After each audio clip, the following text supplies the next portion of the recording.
It's time to take command with former NFL tight end Logan Paulsen and former Commanders beat reporter Craig Hoffman. What's up? What's happening? Welcome in. Take Command podcast. Logan Paulsen's on vacation in London. I'm Craig Hoffman, and we did a bunch of audience research not that long ago, and we were asking folks, amongst other questions, who are some of your favorite guests that we have on? Who are the people that you like seeing crossover episodes with? And nobody got more positive feedback amongst our audience than John Keim, which is why I'm pleased to welcome in this morning, in for Logan, JP Finley, everybody. Hey! No, nothing, John Keim? I don't get even a quasi chuckle for that joke. No, well, I will say I appreciate my kids and my wife voting in your poll. Very good, very good. Your joke's better than mine. John Keim is here, everybody, as promised. He's going to do a mailbag with us today. So very excited to answer your questions with John. Of course, ESPN.com, longtime Washington football reporter. And he's got his podcast, The John Keim Report, which is the either first or second. We might be the second favorite, John, amongst many of our listeners. And yours is first, if not top two with our show. So make sure you're checking out the John Keim Report from Empire Media, wherever you get your podcast. They're on YouTube and, of course, all the audio apps. And then don't forget, on Thursday, Logan will still be out, but we're going to do, we talk about good feedback on a guest, John. Jeremy Green. Did you listen to the Jeremy Green episode? I haven't had a chance. No. I know you. Yeah, I know you've been raving about it. You definitely got to check that out. And Jeremy's going to rejoin us on Thursday for a mock draft. Dude is hilarious. If you want just like guy raised in Asheville, North Carolina, who's got a stand-up comedy background and grinds more tape than literally anybody else doing this. He's got 500 plus prospects on his board. Yeah, that's what we want, and that's what we're going to get on Thursday. So excited for that. Yeah. Funny, entertaining, very, very knowledgeable. Speaking of knowledgeable, let's tap into John's knowledge here. On one of the news items from last week, there hasn't been a lot of news lately, which is kind of nice. A little bit of a reprieve, more so for John than for us. We still got to do the show no matter what. John could be like, oh, I don't have to write 78 news stories? Excellent. It's been, I will say, boredom can be good. You deserve a little boredom after the last 2-3 years that we've had here. I think you can go send it back further than that. Yeah, well, that's true too, but especially the last couple. Yeah. There's been no off season between the sale and all the other stuff that's been happening. So this one from Joshua though on Josh Johnson coming in, which was came out of nowhere last week. All of a sudden, it's like, oh, they signed Josh Johnson. What a blast from the past that is. I was still on the beat the first time he was here, but they signed Josh Johnson as a veteran backup quarterback. Obviously, Marcus will be QB2. Is Driscoll still on the roster? Yeah. No, or is he? Driscoll is a guy that they would like to have brought back, and he did a nice job for them. Had a really good camp. I think and he's still in time, but he wants to go somewhere where he can compete, possibly for the number 2 position, and he wasn't going to do that here. Gotcha. Okay, so Driscoll's out, so they need a QB3. They bring in Josh Johnson. And the question is, how does signing of experienced vet QB3 like Josh Johnson have a positive influence on developing young / back of the roster receivers? If so, how? Thanks. Love the show. So obviously, I think we can talk too about what impact it could have on Jaden. We saw last year how much Marcus had an impact on Jaden. But I think the receiver part of this is very interesting as well, John. Yeah, and I hadn't looked at it from that perspective because you do, in practice, if you want to help develop, you've got to have a good quarterback throwing to them so they know they get a picture of the routes, et cetera. And even into preseason games, right? Like that's where you're going to see it as much as anything because now you're getting a chance to be productive with them. And Driscoll did a nice job for them last year. Like I think it's also Craig running scout team, giving a look to the defense. That's where you're going to see that as well. So I think it can have an impact there. I also think there's an impact. Listen, Mariota's had a very positive impact on Jaden. Like that's part of the reason why they wanted to bring him back because he was so good with him. So Johnson can also add to that. I think you don't stick around in the NFL as long as he has if you're not a complete pro. We know that. I mean, to come back, he's brought back to organizations. Now, I know it's different than it was before, but that was something crazy when he signed last week. I went up, I think CBS Sports had a graphic on Instagram of all the teams he's been to. It's not just that he's been on, I think, 14 teams now. I think he's been on 7 of them twice or 3 times. Organizations love to have this guy in the building. Yeah, because and so that suggests the preparation and the knowledge and just good in the locker room. But I also think it can be good for a guy like Sam Hartman. So, just another guy to bounce things off of, right? And I think Driscoll could have been that, but I think Johnson with that experience, that again, the professional approach, I think definitely can help. Now, he's still got to make the roster, but from here to there, from here to the end of August, yes, he can help. I don't want to overstate it, but I think the more guys you bring in like that, the better off your organization is. It's just, there's a depth of professionalism, a depth of leadership that matters. No doubt about it. And I think there's nuance that he can bring in, especially you talk about the receivers. I think that's such an interesting angle to ask it from, for a guy that's played with so many guys. And so I played with X receiver, and I'm going to say X receiver, insert receiver name here, not specifically an X or a Z or a whatever. But I played with this receiver and he liked this route this way. Maybe you should try it. You remind me of him. Like there's these little nuances of route running that Logan and I talk about, and Logan more so because he ran routes in the NFL. But that we talk about all the time of footwork or angles or where your eyes should go so you can read the coverage, because sometimes a route bends versus a different coverage. So there's all these little things that just, if you've been around more guys, and this dude's been around 1,000 players in his career, then it's just invaluable to have that kind of knowledge in the building and to have someone who you can go ask a question. And I think, too, specifically as a QB3, like, of course, if you're going to wind up playing with Jaden, you and Jaden need to be on the same page. But a guy like QB3, like, his job is as much to prepare the team as it is to prepare himself. Of course, he's got to be ready to play worst case scenario. But in many ways, Josh Johnson's job, if he makes this roster, is going to be to go to the Luke McCaffrey's or some of these younger guys, whoever they wind up drafting, and say, hey, what can I do to help you be ready? And then, of course, on defense, same thing. Hey, what can I do to help you guys be ready as the scout team quarterback, as someone who, by the way, also has a great insight on how many different coaches around the league from a game plan standpoint. So there's just a lot of stuff with someone with that much experience brings to the building. And I also think, going back to your point, it's sometimes the details around, I don't know like how detailed he's going to be on certain things because it's a little bit different. But to your point, like, I think it's also the pacing of a route too. And so like, hey, on this route, what I found has worked well with other guys is you kind of delay just a little bit more on this to create this opening. And I think for scout team, for example, and I like this question because I hadn't thought of it to this depth as well. Like when they signed him, like I knew the professional approach, all that, but to this depth. And again, I don't want to you don't want to go overboard on it. But like if you're running you're running scout team against what offense, and maybe he sees something in the way the cornerback reacts. Like, hey, listen, if this were a game, I would have done this because you did this. And he has that knowledge of like, what my experience tells me, like you're doing this, like I'm automatically going to go over here. Now in this drill, I'm staying here. Or he might say, because sometimes they will do that, right? You're going to look. Jeremy Reeves would have these discussions with Jaden, had this discussion with Jeremy Reeves last year. It's like, hey, listen, why did you react this way? He goes, because you did this. So like if he's got a ball and the corner starts to break a certain way, maybe he can just, boom, he's going to change it. It's like, that may not be what they were expecting, but like, why did you do that? Because you did this. So he's got that knowledge and experience that, again, we don't, not overstating it, but little things like that can also help. And like, whether he makes the roster or not, if he does some of that stuff in training camp, it could have an impact on a guy in week 7. You know what I mean? And totally. So, but yeah, I think to the point, like all those offenses he's played in, he's going to have knowledge of how they want to attack. And not that they're all still the same as when they would play it, but like it definitely, there's only so many offenses you can play in the NFL. And I think it's not just for it's for the players, right? It's the coaches are going to know what they know, and he can help a little bit, certainly with that, but it's really for the teammates because these guys listen to guys like that. And we also know though that like Cliff will take ideas from anywhere. Oh, for and so sure. They get into a rut and they're like, "Hey, Josh, what's your favorite play for this?" He's gonna have one.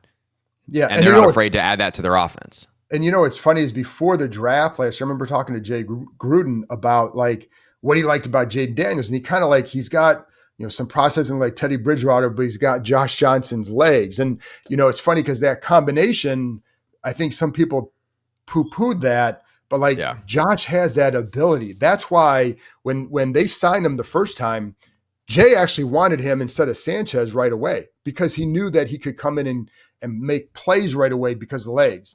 And he meant all that stuff as a compliment for Jay, and that he can hang in the pocket, make plays in the pocket, but he also has this ability like this guy that I've coached, right? So, and I, you put those two together, it's a pretty darn good quarterback, and I think Jaden's even way better than that. So, but the point is, like, going back to that point, the last thing I would say on this too is it's also the way guys prepare. Like, if he can go to a young guy and say, listen, you remind me of so-and-so, this is how he got better. Maybe it's the way you prepare going into practice. Now, if you're a receiver, you should be following like, hey, this is what Terry does in the offseason. Do that because it's worked for him. Watch those guys. Like if you're a tight end, watch Zach Ertz and how he prepares, not just in the locker room, whatever, on the field during the special teams drills. What is he working on? That's what I should do. So you can get that, but it's also good to have another voice that can echo some of those thoughts. No doubt. All right, next question on one of those young receivers comes from Alex Wicks on Instagram. Alex asks, is the team expecting Luke McCaffrey to take a big step this year or just depth? And I think it's an interesting phrasing of the question, John, because it almost is like, do they expect him to start this year or is he a depth piece? Is kind of how I'm reading that. But I think that he could take a big step and also provide depth. But I guess I'll flatten out the question to you. What are the realistic expectations for Luke McCaffrey in year two? Well, I think one of the clues to me, Craig, is just how his playing time diminished in the second half of the year. It went down. So that to me, you go by that, right? Like this is how he progressed. Like, 'cause early in the year, I kind of felt, and I know others felt, excuse me, that there were times where like, oh, he's capable of a big game because he seems like he's getting open, all that. And that didn't happen. So I don't know really what they're expecting from him in year two. I'm just going by the playtime diminished down the stretch. Like, not like from 30 plays to 0, but it certainly decreased, just like Ben Sinnott, it decreased. And I think you can, I would say, sometimes I put he and Sinnott in the same boat. Sometimes it takes a few years for them to get that. And I think I don't know about you, but that's kind of how I view McCaffrey. Like it's going to take him maybe a couple years to kind of get that footing in there. He was new. He switched to the position in college. Yep. It does take a minute. I think he has some strengths as a receiver. There are times where he can use his size. He's got good size for playing inside. And you saw that in the preseason at times. But then you look at like, okay, they're bringing in, they re-signed Osborne, there's a lot of depth there. So I would look at him as more right now as a depth piece, but I think it's hard because just again with Sinnott, like how do they progress this summer? And that to me will tell more how they're viewed. But I know that Quinn will talk about those guys. There are some guys year 1 to year 2 that taking a big jump. I look more at like guys like Jordan McGee, if he gets that playtime because he's playing behind Bobby Wagner. So if he gets that, guys like that, I think Johnny Newton can take a jump even though he played. I think there's some of that. I don't know that McCaffrey's in that same boat yet. But I think there are definitely sometimes guys, it's as like, the hard part is he was a higher round draft pick. Like you need him to produce more.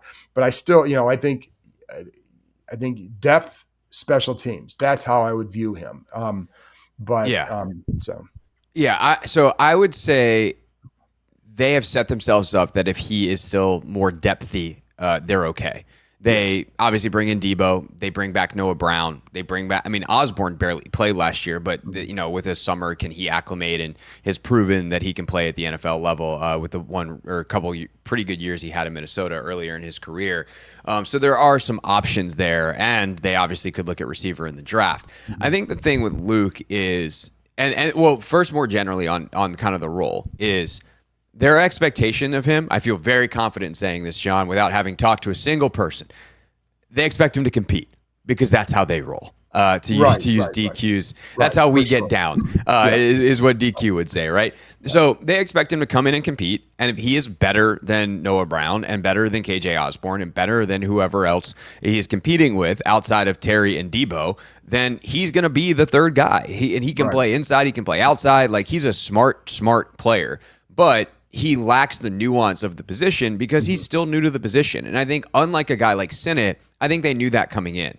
I think Sinnott and McCaffrey are in the same bucket, but they weren't expected to be in the same bucket. And that says more about Sinnott than it does about McCaffrey. I mean, Luke was a third-round pick, but he's the last pick in the third round, I think, or second to last, whatever it was, pick 100. So he's basically a fourth-round pick. And if he's a fourth-round pick, how differently do you feel versus a third? Correct. And I think from that standpoint, for Luke, the expectation for him is to compete, to get better, to continue learning the position. And if he comes out and is a pretty effective player this year in a depth role and a starter in year 3, that's a pretty, I don't know if it's a home run third round pick. I mean, Terry, you can't say he's a home run and then what is Terry McLaurin? But it's a double. You're safely and securely on base if you get a starter by year 3 out of a third rounder, especially a late third rounder. So that's kind of where I see Luke is he showed some promise last year. I think the kick return piece is interesting. I'm kind of surprised they didn't use him a little bit more as a screen runner because he showed some promise there. And obviously Debo's going to get the majority of those types of opportunities this year. But Diami also emerged last year as excellent in that role, and so those tended to go that direction. But it does feel like if he can figure out how to use his size a little bit more, maintain and even grow in the physicality realm where you can trust him more in the run game, that he can have a role in this offense. And that, by the same token, he's going to have to compete for it because that's just how this team is. They're not going to give him anything because that's not how they believe in doing business. No, it's not. And I think, but that's why I say, it's okay if he's a depth piece because you need that. And, especially this year, I think it'd be nice for them to add a young receiver who is capable of being more than just a depth piece, like a guy that could elevate to the number 2 role opposite McLaurin and be a consistent threat in that role. I don't know that they necessarily have, they don't have that young guy in that role at this point. But if you, like you said, where he was drafted, if he elevates to being a consistent performer, provides depth, can help on special teams, that's what you need. If you in a draft produce, this is way back when, it's I talked to GMs about this, 2 to 3 starters and 2 to 3 guys who contribute to winning, not just contribute, but contribute to winning. Yeah. Last year's draft definitely has that. And if he contributes to winning, then that's a good thing. But you still want to see him be more productive. There were flashes last year, especially early on, where he was getting open when Jaden would scramble and wasn't always seeing him, but he was getting open in those spots. He made some tough catch. He had a couple tough grabs over the middle that were really nice. So you saw that stuff. But little things the nuances of route running is it can be the way you tilt your head, how you keep your head when you're approaching, where you're, again, how you're stemming, how you're selling the fake to create those little openings that veteran receivers can do. And that can take a minute to learn, especially if you're in college doing that, when you switch, you're not going to have that stuff down. And because you're just not. You're in college, you can get by on athleticism and creating that because the corners just aren't that as good consistently. In the NFL, you need to have more. And can he elevate in that area to become more? Can he become productive? I think he can. But to what level, I think there's a wait and see. But if he is a good depth piece, I don't think that's a problem. No, and I think the other last thing about Luke is you trust the person, you trust the work ethic. Yeah. He's going to work really hard. He's a good athlete, so there's a lot to like there for him in terms of moving forward in this role.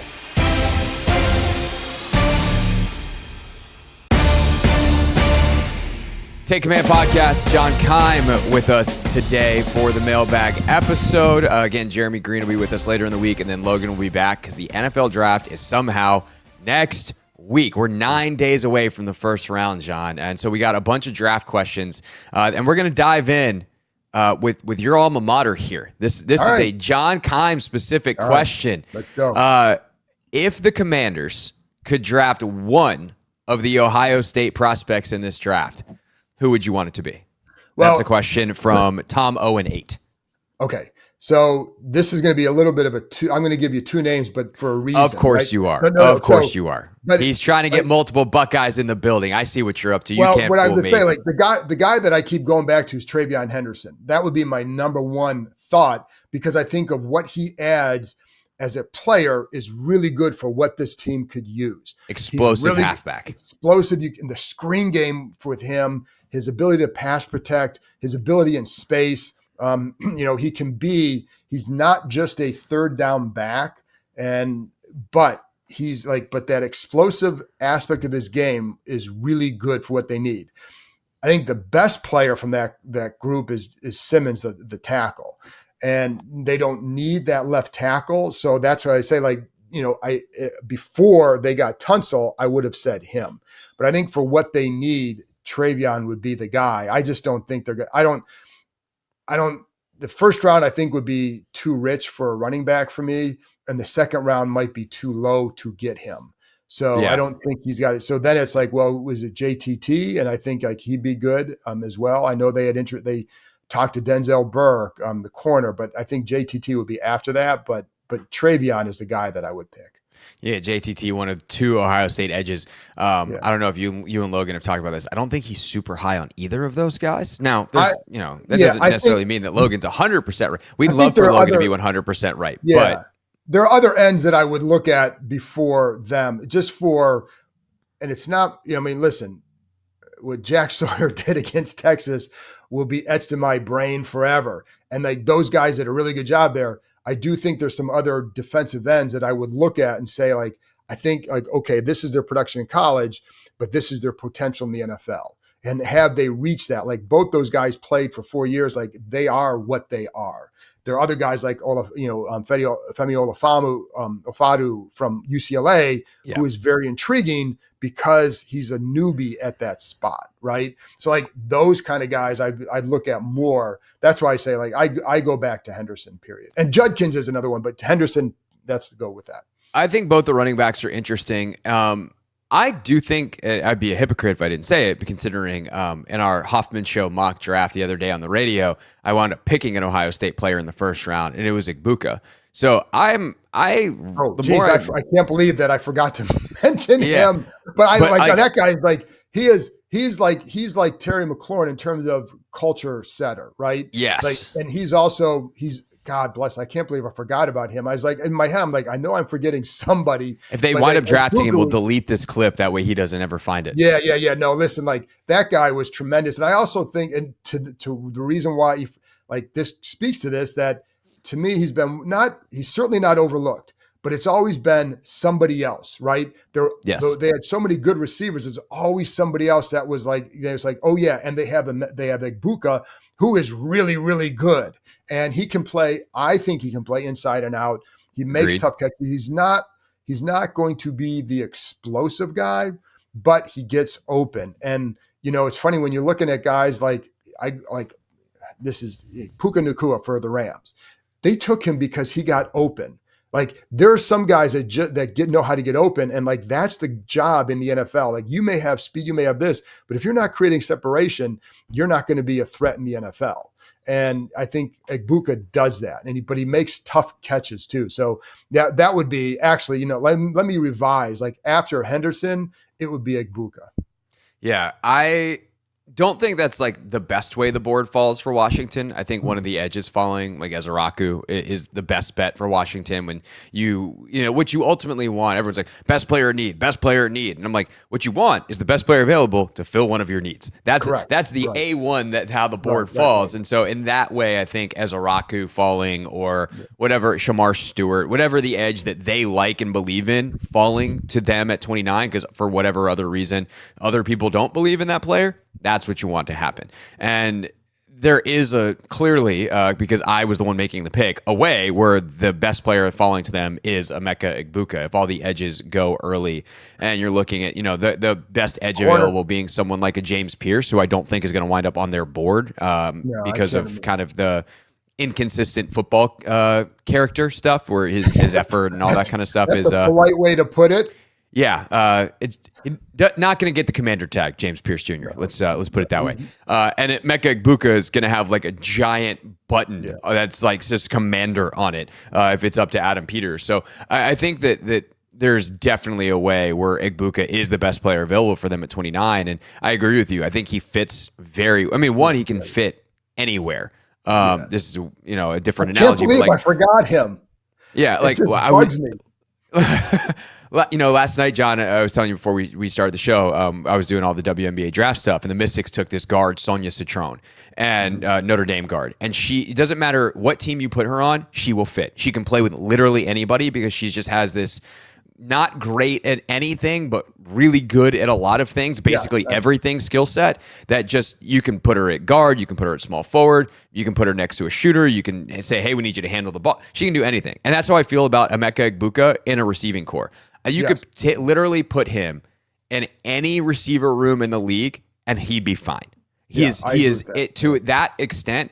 I think he is scheme agnostic. And typically we think of scheme agnostic prospects as like Myles Garrett is scheme agnostic because he's so good it doesn't matter. You just be like, you go be Myles Garrett and it'll work. And I think in a very different way, Emeka Egbuka is scheme agnostic. Sure, there's probably certain things you can ask him to do where he's better at, but it just feels like he's good at everything. And I think because they've got this kind of specialty weapon in Debo and then Terry, adding him as a third guy where you can put Debo wherever you need to on any given snap, have Egbuka line up in the other spot that's all of a sudden vacated by Debo, whether it's inside or outside. Like, that's a real, like, of the receivers, in some ways, he's the most intriguing guy to me for Washington. And so that's probably my answer is Egbuka. But I think the Henderson answer is great too, if somehow he falls to 61. Well, because I keep thinking, like, for the first pick, that if it's not a DN, it'll probably be that a corner would be the way I would look hard. So like that's a possibility as well. So I kind of took him off the board a little bit just because I think they'll go defense. And then I don't think he's going to be like Egbuka would not be there for them in the second round at all. No chance. But I think to your point too, like I want to stick on him because, like high character guy. And he is like, if you said, who's a Dan Quinn type player, it's Egbuka. And part of that too is he's a really good blocker. And I think the other thing too, as a receiver, that I think McLaurin benefited from this as well. When you're like he's playing with Marvin Harrison, like he played. I actually saw the stat in the Beast. Dane Brugler had this. 4 different receivers he's played with that were top 20 picks. Yeah, Garrett Wilson. I mean, Jeremiah Smith. He played. The point is, like, when you're a receiver, like you don't want to bring the diva types in, right? And when you're surrounded by that and you're still productive, I think that speaks a lot to who you are, right? And like, you're not going to be, I don't think he's going to come in here and say like, hey, I'm Emeka Egbuka, give me the ball. It's like, I'm going to do my job because that's what I did in college. And it's what got me here.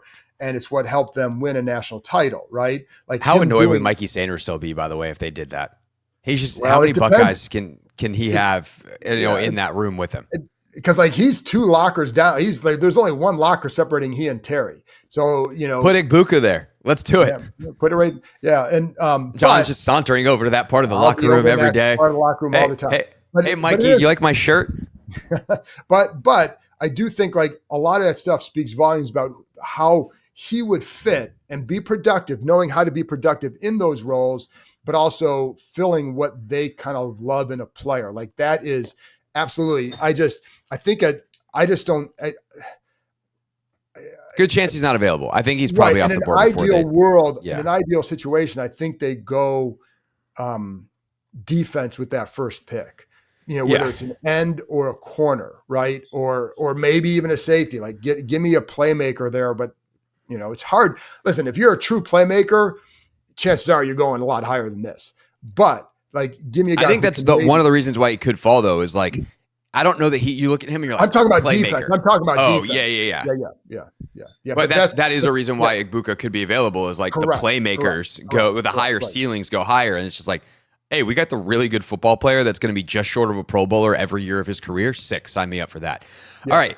Another draft question I thought was really fascinating. This is a good one from Bryce on Instagram. Of course, you can submit at hoffman.sports. You can also follow John on Instagram, by the way, at John Keim ESPN. But Bryce says, hey, Craig, love the podcast. Looking forward to the draft and finally seeing what the heck is going to happen. Question for the next mailbag. How much GPS data is out there now for college players? Are we at a point where the 40 is less relevant because we can get in-game data that measures acceleration, top speed, etc.? So Logan and I have talked about this before, John, but I don't think we've talked about it this draft cycle, so it's worth re-upping. So hello to our new audience and, refresher for those that have been long time listeners and heard us talk about this before. But a draft profile is just that. It's a profile with a lot of different data points. And what you're always looking for is the pieces to go together, the puzzle pieces to fit. Because then you're like, okay, we know who this guy is. And so what I think winds up happening to directly answer the question, yes, there's basically GPS data for all of the major college players. If you have like a D3 guy or whatever, like that might be a little harder to get the GPS data. But amongst the main schools in all of the major conferences, you've got GPS data as an NFL team for those players. So what you're looking for is, does the GPS data match the 40 time and match what you see on tape, what you feel on tape? Does that guy play up to his speed? And so that's kind of the answer is it less relevant? Like the 40? Slightly, because you do have the GPS data. And that really is kind of backing up what you see on tape. Do we feel like Matthew Golden's a good example, right? He runs a 4.29, but if you watch the tape, you're like, I don't know that I feel that 4.29. Exactly. I'd want to go look at the GPS data and see like, okay, is he moving at the type of speed that says, oh, he can run a 4.29 and we can get that out of him on film? Or is he just like, and it just looks smooth? Or is that not actually how he plays? But also I think it's worth pointing out that the 40 is only really relevant as a 40-yard dash. Corner, I don't know, safety-ish. Like there's just not a lot of positions where 40 time translates directly to efficacy. And it's not, again, it's a data point. It has varying, depending on the position, varying amounts of importance. The GPS data, you want to see it kind of match the 40 time.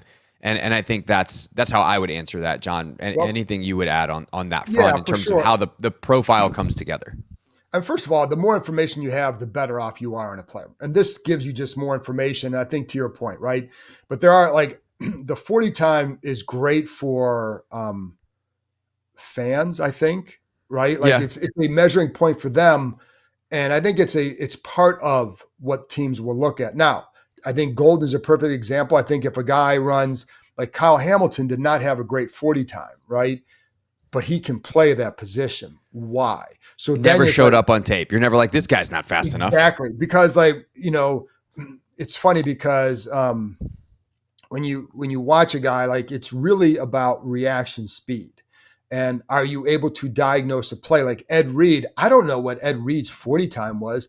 I know he was unbelievable. I do think he ran like a 4.3 something.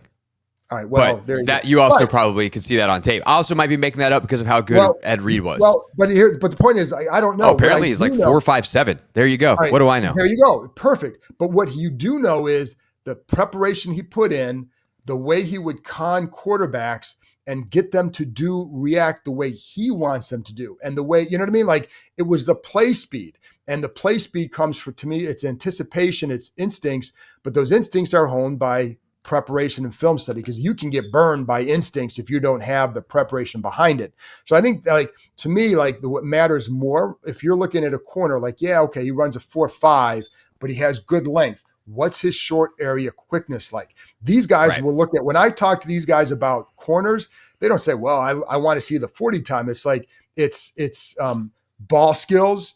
It's short area quickness. So like that 3-cone drill is going to tell you, if you're looking at a defensive end, they're not looking at 40 time 10-yard split. What's the 10-yard split? That's about get off. So I think there's, and like a running back, Emmitt Smith did not have a great 40 time, but it's vision. He got more rushing yards than anyone in the history of the league, so it worked out quite all right. These guys had some guys, probably when you were back there, I forget some of the names, but they had guys that were really fast. They were not good running backs because that's not what made a good running back. So the 40 time, I think, is like you said, like a receiver, I do want to see, if this guy is like a 4.7 guy, like, ooh, how's it going to translate? Yeah. And that's the thing. There's thresholds, right? Like corner, the reason I say for corner, right?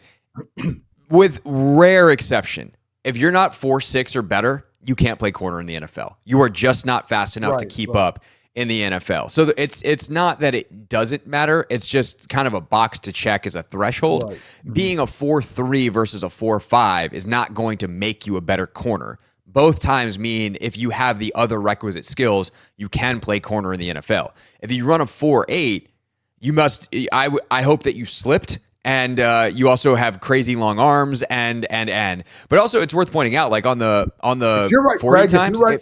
If you're running a 4.8 and the 40 as a corner, you're sitting here doing one of these shows. Yeah, which nothing wrong with that. I would love to run a 4.8. But I think the other thing too is like if all of a sudden, let's say there's a mismatch between the GPS data, what you see on film, and the 40, and like why was this 40 so slow? They'll go back and watch the film of the 40 and be like, oh, because that guy absolutely stunk up his start. Clearly, his speed coach was like irate at him not paying attention and not applying the things on game day. And maybe that's something that I also want to know is like, hey man, why was your start so bad in your 40? Like, haven't you been preparing for this for months? Like that, in some ways, that is more of the red flag than the actual time. Yeah. How well do you learn? How well do you follow instructions? How well do you execute under pressure? But if ultimately it's like, yeah, I didn't feel that good. I had food poisoning and I just decided to compete anyway. It's like, okay, fine. Go run at your pro day, and then you go run a 4.6 at your pro day instead of the 4.8. And it's like, okay, we'll draft you. But like there are if it doesn't match up, you figure out why, and then you decide whether to throw out that outlier piece of data or whether it's relevant. And that's why this is very much art, not science. Right. And also, by the way, I was a 4.6 guy, so just throwing it out there. You were back in the day. You were quick, but I'm still sitting here, so it didn't help me enough. But had the speed, maybe not the size. Well, yeah, Anyways, but you're not also like in the NFL. You're not running from a sprinter stance. Yes. So like that. So but that 10-yard split for a DN is a heck of a test for a 3-point stance get off. Correct. That's why like you're going to look at. You want that, you start to look at the top pass rushers and what were their 10-yard splits in the NFL. And typically it's in that 1.55 to 1.60 range. Typically, you're going to get some outliers that may be a little bit beyond there, but you don't want it too much beyond there because, like, again, it's all about the get off. And again, short area quickness for a corner because of the way the routes are run. It's not just, hey, we're going to run down the field and see who wins that race. It's, okay, boom, how can you react to cuts? And, flipping your hips, et cetera. And so all that stuff is going to matter more than the 40 time, but it's a piece of the puzzle. And usually what it does is like you said with Golden, okay, 4.29. Oh, now let's go back and watch more of him to see why that didn't translate into more certain types of plays. Yeah, for sure. That just gave me an idea too. We owe the audience a crossover episode with the Train with the Best podcast, my training podcast. We typically do it at the Combine, and we just couldn't make schedules work this year. But it would be fun to redesign an NFL Combine. Like, what would we, if we wanted to get athletic testing that we thought actually mattered, what would that look like? So put that mailbag question to myself, put that one in the back pocket for me, Logan, and Gorez at a later date.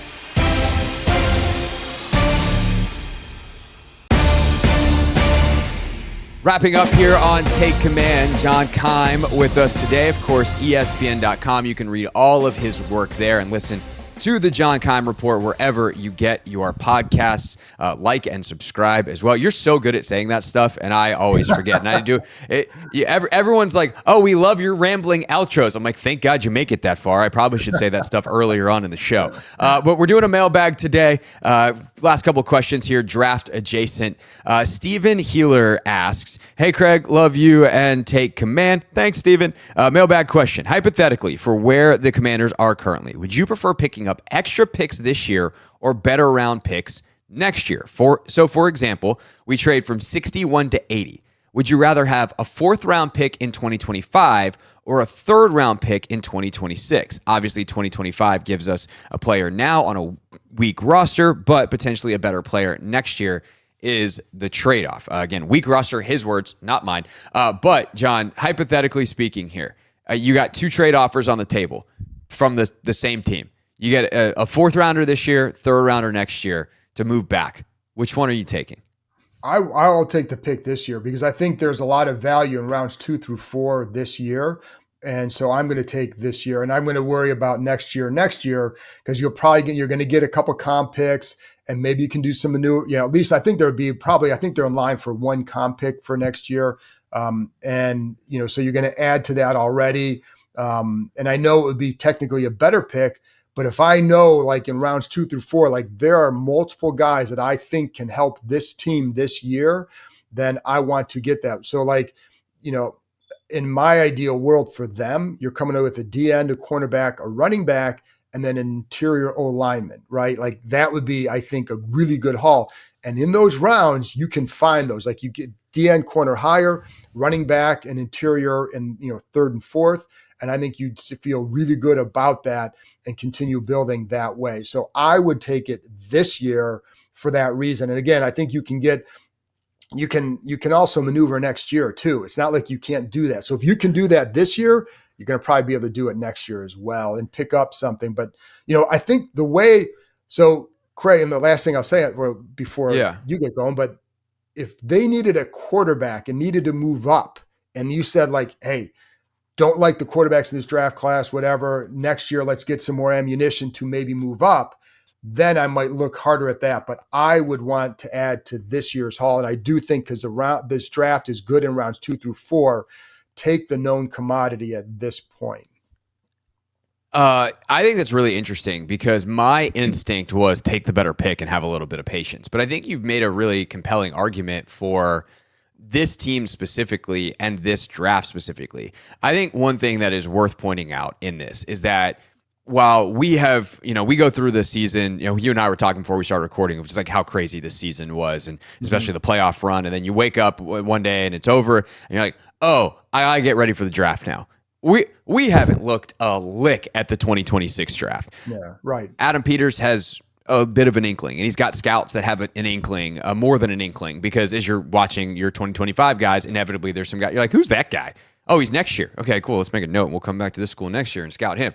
So they have a better feel for the 26 draft and kind of the contour, the shape, the strengths, the weaknesses, round by round. And that'll all change, but like you at least on a large scale have a feel for it. And so because this year's draft is so strong in that 3rd, 4th round area, even 5th round in some of the positions that you might be attacking, I think it's a really compelling argument to just say, let's figure out this year, and next year we'll deal with the next year. The comp picks, that whole thing. I think you've hit the formula correctly, and I think you've actually convinced me that I would probably do the same thing. I think generally though, I'm more so of like, I can get a 3rd round pick, sweet, sign me up. Like 3rd round is typically where a lot of that talent cliff winds up being. And if you can get someone, you can get an extra day 2 pick. 1, it's ammunition to move around and trade up, and it just hits differently. And 2, those typically are going to wind up obviously as better players as well. So I would tend to lean towards, generally speaking, taking the 3rd rounder in the future, and just having a little bit of patience. But it also depends on your team circumstances, the shape of each draft, what you need, all that kind of stuff that you talked about. I think that was really well explained. You're good at this, John. Yeah. The other thing too, Craig, is where in the 4th round are we talking? And if it's like a low 4th round pick, well, now I might look at it a little bit differently. If it's a high 4th round pick, absolutely I would take that because then it's like, well, what if next year, let's say if it's a high 4th round and you take the 3rd rounder next year, what if it's like 15 pick difference? Is it really that much of a difference to wait? But if we're talking a low 4th and then a high 3rd, that's almost like that's a couple rounds difference, really. So that would be the other part of it to me. Is I always like before I'd settle like, do I think the other team's going to stink this year? Right, and yeah, I mean, and as you know, like I mean, if somebody done that with Washington last year, like they would have thought like, oh, it's going to be a pretty good pick in this area, and then it wasn't. So. Right. But you don't know year to year. But I would say like where right now in the 4th round, that would be the other final part to know. Because if it's a low 4th round pick, then I might feel a little bit differently than it's mid to high. Yeah, no, I think that's a great point too. Who's your trade partner? What do you think of them? And it's a guessing game, but it's one that you have to do because there isn't really a better way to evaluate it. Speaking of making trades, our last question comes from Javier, and Javier said a bunch of nice things about the podcast. I don't need to read all of the compliments of ourselves, John, but Avi, thanks for the nice note. To the question, do either of you have any insight into how the war room works on draft day? Specifically, are there tactics that GMs use when trying to leverage more picks while trading up or down? For example, if a QB needy team wants to move up in the draft, will the team on the clock give a heads up to the other teams that may want to trade up? Or will they exaggerate how many calls or trade packages they're receiving for that pick? Or is it more of a gentleman's agreement to be honest with one another? Thank you both. I think this is a great question, and it's something that I think Adam has talked about before. It's something that, to go to other sports, like Will Dawkins has talked about this quite a bit with the Wizards. Like, you have to build relationships in the league and have trust, but you also can't screw yourself. So how do you think that this goes down, and what do you know from talking to folks over the years that you've been doing this of how these trade calls go down and the negotiations? I think a good GM will not try to snowball you, because if you do that once, word spreads, and then you ruin perhaps your ability to make trades either with that team, with a number of teams. Because if you try to screw Howie Roseman, I'm sure there's going to be a wrath coming down from Philly, right? You may feel like, hey, I love that we made this trade, but you can't sit there and lie to them, because if they find that out later, well, Roseman's going to talk to other people, et cetera. And then it's like, well, can we trust Adam Peters? I don't think Adam Peters would ever do that. Now, perhaps they've had some guys here in the past that may have tried to do that, whether it's a Bruce Allen, Vinny Serrato. I don't know, but wouldn't surprise me. Right. I know for Bruce, it was always about trying to win the deal, win the trade versus make a good deal. And a good deal can help team X and team Y. Now, an agent, when you're negotiating with them, you may not be able to always trust them, because that's the stuff, you hear that all the time. And I remember, this is a little thing, back in the day, they had a lineman here, Randy Thomas, played for the Jets, was a really good guard for a while, before your time. But he was visiting here as a free agent. This is back when free agents always visited before they signed. Now they just what's the deal? Boom, there you go. They don't visit facilities. Randy was a good guard, was visiting, and he had told them that, and his side told me he had a visit lined up the next day in Dallas. Well, the Dallas coach was Bill Parcells, who coached him in the Jets. Well, Parcells had, and Randy Thomas told us later, Parcells had no interest in signing him. That was done specifically to give him leverage with Washington, and it worked. So you see that more in free agency, in the past. Now, I think you see that, but with a trade partner like that, if you want to continue to make deals in this league, you have to be more upfront. Maybe not so much and if you have 3 teams interested, you better have 3 teams interested, because if it gets back that you didn't, if there was no one else interested, then I think it ruins your ability in the future to make good deals. I think there's also a level of trust that you have to in order to try to get the deals that you want. So in other words, let's say you want a player and you call a team hey, we want this guy. If he's still available when you're on the clock, give us a call. You have to trust that team is going to treat that information with the level of security that you want, and that they're going to be honest with you back and say, hey, well, we've already got a call from another team. And I'm sure there is a protocol of let's say the Jets call and the Bengals call and you're Washington. I don't know whether you say, hey, thanks for the info. We've already had the Jets call. You guys get on the phone and see who's going to offer us the best. I don't know how the machinations of that work, because I could imagine a bunch of different ways, and I could go down in my imagination rabbit hole here, and this podcast could become 2 hours long. But we're not going to do that. But in terms of how it goes down, you have to have those types of conversations, and some of those happen before you're on the clock. Some of those happen before all the information is available, because you have to set up the deals that you want to make, and so. Realistically, if you have 2 teams, 3 teams, you're working the phones, and you might have multiple people working the phones. So your communication has to be on point between your GM, your assistant GM, let's say your director of college scouting is best buds with the director of college scouting at another team. You might have those two guys on the phone working out something and getting a feel for how badly they want this player or whatever it might be. And then there's also kind of, I think the other part, we talked about this a little bit on, I think the last show it was, John. We got this question again today. So if you asked the question about like trade charts and all that kind of stuff, check out the end of the last show because I think we answered it then. But there's kind of different rules on pricing depending on what you're moving up for. If you're moving up for a quarterback, it's kind of understood. We're going to time and a half, or all the picks are worth a certain number of points on these trade charts. And if you're moving up for a quarterback, you're going to multiply that total by 1.5 because that's how it works. And so there are certain things in terms of kind of the way business is done that all the GMs more or less agree upon. And if you don't agree, well, you're going to have a really hard time making a deal. And so I think that's, to me, kind of where it comes down is there is both a gentleman's agreement, but also a marketplace. And the market is going to regulate itself in that way when it comes to these deals. And if you don't play by the rules, then ultimately the market's not going to wind up working out for you in the long term. And I think a bigger key than trying to hoodwink somebody is sticking to what you feel you want or need. And because that's what you're going to see more like, no, we want to get a fifth for this pick as well. Like that's our price. And if you stick to that, that's how you can maybe get, maybe muscle the other team into giving you what you want. Like we're sticking to our guns here. And if you want to do the deal, this is what it takes. If you don't, then don't. And, you might think like, gosh, you're a tough negotiator, but there's, that going in, right? But it's not about them trying to lie to you. It's about them just sticking, like, Howie Roseman's going to stick to certain things, right? And we saw it last year, right? The Commanders released that footage of Adam just being like, God, you're a pain in the butt.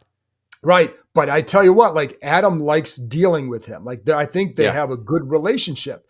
And, it's important because you do have to deal with them. And it's also, sometimes you might like, it can be, listen, man, there are a lot like there's reasons why certain things spread around the league is for reporters, for national reporters, because these guys talk too. Not that they're going to sit there and talk during the draft process like, hey, we love this guy.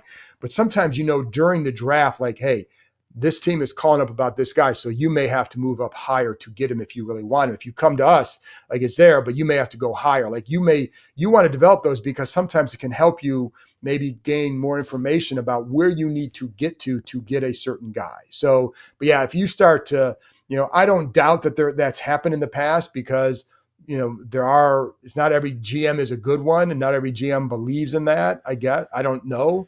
But I think if you want to last in that role and make good trades, then you do have to take that approach. For sure. And that's a good place to end it with a reminder that we are officially in silly season the next 9 days. Not take everything you hear with a grain of salt, but if all of a sudden something comes out of wildly left field, you're like, that's it. That's weird. There's a chance it's weird for a reason. So be on your toes the next couple of days here as we lead up to the draft in terms of rumors that are flying around. There's teams that are trying to throw curveballs and misinformation. That way they can make the deal that they want without someone else, usurping them, et cetera, et cetera. All right. That is our show for today. We'll be back on Thursday with a 7-round mock draft with Jeremy Green. We'll simulate all the non-Commanders picks, but we'll try to make a couple trades if they present themselves, and it'd be fun to do that with Jeremy. In the meantime, John, thank you so much for doing this. Where can people check out your work if they want more from you up to the draft and beyond?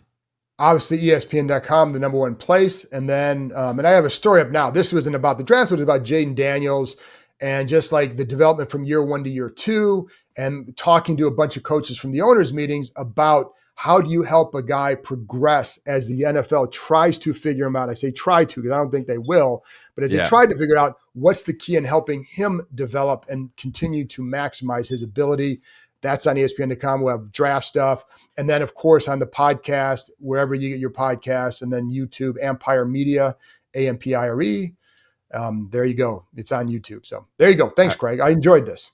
Yeah, this was a blast. Again, we'll be back on Thursday. Like and subscribe if you made it this far on YouTube. If you're just listening and you're not subscribed, come on, let's go. Hit that button, and we'll see you in your feed next time the episode comes out, because that's how subscribing works. Thanks for explaining how subscriptions work, Craig. It's 2025. Clearly, this show is over. Thanks for listening, everybody, and we'll see you next time on Take Command. Thanks for watching this clip of Take Command, which has a brand new home. That's right. You can watch on YouTube at the Team 980. You can also listen to full episodes in the free Odyssey app, which is now enabled with Apple CarPlay. So we'll just, follow you around.